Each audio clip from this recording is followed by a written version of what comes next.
দেখছে, তিনি তোমাকে দেখছে। যখন আমি এক মহান স্রষ্টার সামনে গেলাম, কই আমার তো সব থেকে ভালো ড্রেসটা পরে আমি মসজিদে এলাম না, ওটাকে তুলে রেখেছি বেইমানি করার যাওয়ার জন্য, না ওটা তুলে রেখেছি শ্বশুর বাড়ি যাওয়ার জন্য, না স্বামীর বাড়ি যাওয়ার জন্য তুলে রেখেছি? মহান স্রষ্টার সামনে এসেছি উত্তম ড্রেস পরে আমি আসবো। যদি আজকে আমাদের মুখ্যমন্ত্রী কিংবা প্রধানমন্ত্রী ডাকতো যে খোদা বাজার থেকে ডেকে আনো মৌলানা আব্দুল মান্নানকে, তখন ভাবতাম আমি কি করে যাবো, প্যান্ট পরবো না, শার্ট পরবো, কোট পরবো না, টুপি পরবো, কি করে যাবো? প্রধানমন্ত্রীর সামনে আমাকে যেতে হবে, অন্তত 5 জনের সামনে সাজেশন নিতাম। কিন্তু মহান স্রষ্টা আল্লাহর সামনে এসে দেখো যেন মাটিটাকে হালকাত্ব করতে চলে আসে। তবে হ্যাঁ, যে অবস্থায় আপনি থাকবেন সে অবস্থায় আপনার উপরে সালাত থাকবেন না যে বাড়ি থেকে চেষ্টা করে পড়ে আসতে হবে, এমনটা নয়। এ নির্দেশ আমি দিচ্ছি না, যে অবস্থাতেই আছেন সে অবস্থাতেই সালাত ফরজ, যে অবস্থাতে।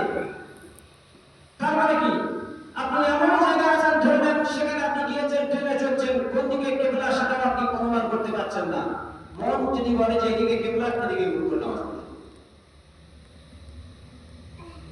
এমন জায়গায় গিয়েছেন আপনি পানি নেই, তবুও তারপরে সেখানে তায়াম্মুম করুন, তায়াম্মুমের মাটি নেই তো তারপরেও যেভাবে হয় সেভাবে আদায় করুন, সেভাবে সালাত আদায় করুন। সালাতের বিষয় খুব কঠোর, খুব। নবী করিম সাল্লাল্লাহু আলাইহি ওয়াসাল্লাম একজন সাহাবা এসে আরজ করলেন, ইয়া রাসূলুল্লাহ, ইয়া হাবিবাল্লাহ, আমি তো অন্ধ ব্যক্তি, আমি কি মসজিদে গিয়ে জামাতের সহকারে আমার সালাত আদায় করতে হবে?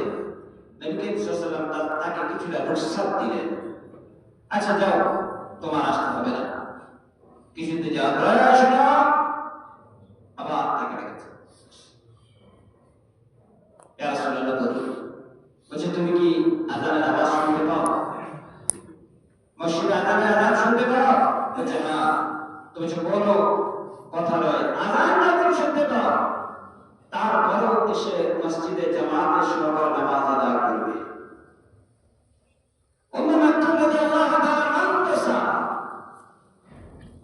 আযান দিতেন, মসজিদে আযান দিতেন ফজরে, জামাতের সাথে নামাজ পড়তেন। আর আমরা